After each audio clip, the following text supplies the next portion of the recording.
అంటే తమ ఉనికిని బలంగా కాపాడుకోవడానికి అంటారా? ఎట్లా అంటే ఎలా అర్థం చేసుకోవాలి? ఉనికిని కాపాడుకోవడం అంటే వాళ్ళిద్దరి మధ్య స్నేహం నడిచినంత కాలం నడిచింది. అంటే రామారావు గారితో పోటీ పడటం అంత ఈజీ కాదు అనే విషయం ఆయన పాతాళ భైరవ నాటికే గుర్తించాడు. గుర్తించి తన వ్యూహ రచనలో తానున్నాడు నాగేశ్వరరావు గారు. అవును. ఉండి నెమ్మదిగా ఆయన ఒక మాట చెప్పేవాడు తరచూ, నేను సావిత్రి తర్వాత ఎక్కువ సినిమాలు చేసింది రామారావు గారితోనే అని చెప్పేవాడు. దాదాపు 15 సినిమాలు చేశారు వాళ్ళిద్దరూ కలిసి. అవునండి. రెండోది, ప్రపంచంలో ఏ భాషలోనూ ఏ సమాన స్థాయి కలిగినటువంటి ఏ ఇద్దరు నటులు కలిసి ఇన్ని సినిమాలు చేయలేదు, మేం చేసామని చెప్పేవాడు ఆయన. ఎవరు? నాగేశ్వరరావు గారు. అవును. అయితే ఈయన హైదరాబాద్ షిఫ్ట్ అయిపోయిన తర్వాత ఈయనతో సినిమాలు చేసేవాళ్ళని, ఈయన సినిమాల్లో నటించే వాళ్ళని హైదరాబాద్ ముఠా అని ఒక బ్రాండ్ వేసి మాట్లాడేవాడు ఆయన. సో అంటే తెలియకుండా కాంపౌండ్ అప్పుడే ఉంది మెడ్రాస్లో. ఓకే. అంటే గుమ్మడి గారు చాలా ఇంటర్వ్యూలో చెప్పాడు, ఆయన ఎప్పుడైనా ఇక్కడ షూటింగ్లో పాల్గొని మెడ్రాస్ వెళ్తే రామారావు గారు సెట్లో ఉంటే, ఏంటి గుమ్మడి గారు హైదరాబాద్ ముఠా విశేషాలు అని అడిగేవాడట.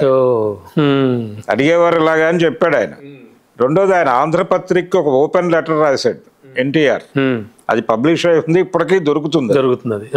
ఆయన ఏమంటాడంటే ఆ లెటర్లో, అక్కినేని నాగేశ్వరరావు హైదరాబాద్ వెళ్ళి ఆయన ఏదో అక్కడ చిత్ర పరిశ్రమను అభివృద్ధి చేయటం లక్ష్యంగా వెళ్ళినట్టుగా ప్రచారం జరుగుతోంది. ఈ ప్రచారం జరుగుతున్నప్పుడు మేమందరం తద్వ్యతిరేకులం అని ప్రపంచం అనుకునే పరిస్థితి ఉంది. అందుకే రామకృష్ణ సినీ స్టూడియోస్. అందుకని మేము అంటే ఆయన తనని మేము అనుకుంటాడు, అలాగే మాట్లాడేవాడు, అదే రాశాడు అందులో కూడా. అవునండి. అందుకని అక్కినేని నాగేశ్వరరావు గారు మెడ్రాస్ నుంచి వెళ్ళిపోతున్నటువంటి సందర్భంగా ఆయనకు ఒక వీడ్కోల్ మీటింగ్ జరిగింది విజయ గార్డెన్స్లో. విజయ గార్డెన్స్లో జరిగినటువంటి మీటింగ్లో మేమందరం పాల్గొన్నాం.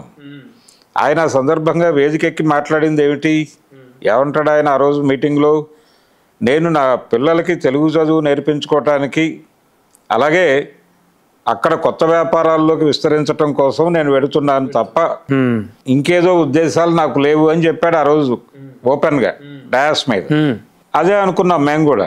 ఆయన అక్కడ పరిశ్రమ తరలించే ఉద్దేశం ఉందనే మాట ఆ రోజే అక్కడ మాట్లాడి ఉంటే, చిత్ర పరిశ్రమలో ఉన్నటువంటి వివిధ విభాగాలకు చెందిన ప్రతినిధులందరితో విడిగా ఓ సమావేశం పెట్టి ప్రభుత్వాన్ని ఏం కోరాలి, ఆంధ్రప్రదేశ్లో ప్రభుత్వాన్ని ఏం కోరాలో ఒక మెమోరాండం తయారు చేసి అందరం కలిసి వెళ్ళేవాళ్ళం కదా.